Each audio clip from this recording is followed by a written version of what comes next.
ನನ್ನ ಹೆಸರು ಬಾಲಾಜಿ ಅಂತೇಳಿ. ಸೊ ಹನುಮನಗರ ಮೇನ್ ರೋಡು ಸೆಕೆಂಡ್ ಕ್ರಾಸ್ನಲ್ಲಿ ನಮ್ಮ ಮನೆ.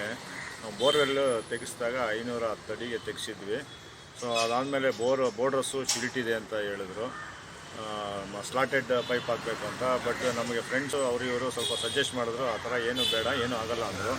ಬಟ್ ಆಮೇಲೆ ಒಂದು 15 ಡೇಸ್ಗೆ ನಮಗೆ ಬೇರೆ ಎಲ್ಲ ಕೆಲಸ ಮಾಡಬೇಕಾದ್ರೆ ಪಂಪ್ ಇಡ್ಸೋಕೆ ಹೋದಾಗ ಪ್ರಾಬ್ಲಮ್ ಆಯಿತು. ಆಮೇಲೆ ನಾವು ಇಂಟರ್ನೆಟ್ನಲ್ಲಿ ಇದು ಚೆಕ್ ಮಾಡಿದಾಗ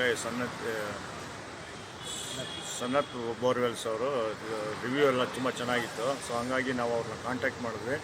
ಸೊ ಇಮಿಡಿಯೇಟಾಗಿ ಅವ್ರು ನೆಕ್ಸ್ಟ್ ಡೇನೇ ಅವರು ಡ್ರಿಲ್ಲರ್ನ ಕಳಿಸಿ ಅವರು ಬಂದು ಇನ್ಸ್ಪೆಕ್ಷನ್ ಮಾಡಿ ನಮಗೆ ಚೆನ್ನಾಗಿ ಗೈಡ್ ಮಾಡಿದ್ರು. ಸೊ ಇವತ್ತೊಂದು ದಿವಸ ಕೆಲಸ ಕಂಪ್ಲೀಟ್ ಮಾಡಿದ್ವಿ. ನೀರು ಚೆನ್ನಾಗಿ ಬಂದಿದೆ. ಸೊ ಏನು ಎಕ್ಸ್ಪೆಕ್ಟ್ ಮಾಡಿದ್ದು ಒಂದು 20-30 ಅಡಿ ನಮಗೆ ಕಮ್ಮಿ ಆಯಿತು, ಪರವಾಗಿಲ್ಲ. ಆದ್ರೂ ನೀರು ಸೋರ್ಸು ನಮಗೆ ಚೆನ್ನಾಗಿ ಬಂದಿದೆ. So we are very much thankful to Sannath borewells.